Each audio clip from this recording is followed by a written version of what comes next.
out there have heard of alternative engines. Engines that can run on anything from alcohol to garbage or water. Or carburetors that can get hundreds of miles to the gallon. Or electric or magnetic engines that can practically run forever. You don't know about them because if they were to come into use, they'd put the oil companies out of business. The concept of the internal combustion engine has been obsolete for over 50 years. But because of the oil cartels and corrupt government regulation, we and the rest of the world have been forced to use gasoline for over 100 years. Big business is primarily responsible for destroying the water we drink, the air we breathe, and the food we eat. They have no care for the world they destroy, only for the money they make in the process. How many oil spills can we endure? Millions and millions of gallons of oil are now destroying the ocean and the many forms of life it supports. Among these is plankton, which supplies 60 to 90% of the Earth's oxygen. It supports the entire marine ecosystem, which forms the basis of our planet's food supply. But the plankton is dying. I thought, well, let's go to some remote state or country, anywhere on Earth. But in doing a little research, I realized that these people broker toxic waste all over the world.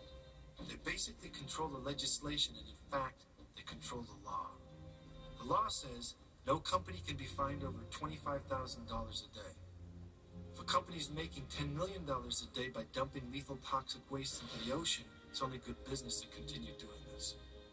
They influence the media so that they can control our minds. They've made it a crime to speak out for ourselves, and if we do so, we're called conspiracy nuts and we're laughed at. We're angry because we're all being chemically and genetically damaged, and we don't even realize it. Unfortunately, this will affect our children. We go to work each day, and right under our noses we see our car and the car in front of us spewing noxious and poisonous gases that are all cumulative poisons. These poisons kill us slowly, even when we see no effect. How many of us would have believed if we were told 20 years ago that on a certain day we wouldn't be able to see 50 feet in front of us? That we wouldn't be able to take a deep breath because the air would be a mass of poisonous gas? That we wouldn't be able to drink out of our faucets, that we'd have to buy water out of bottles? The most common and God-given rights have been taken away from us. Unfortunately, the reality of our lives is so grim nobody wants to hear it. Now I've been asked what we can do. I think we need a responsible body of people that can actually represent us rather than big business. This body of people must not allow the introduction of anything into our environment that is not absolutely biodegradable or able to be chemically neutralized upon production. And finally, as long as there's profit to be made from the polluting of our earth, companies and individuals will continue to do what they want.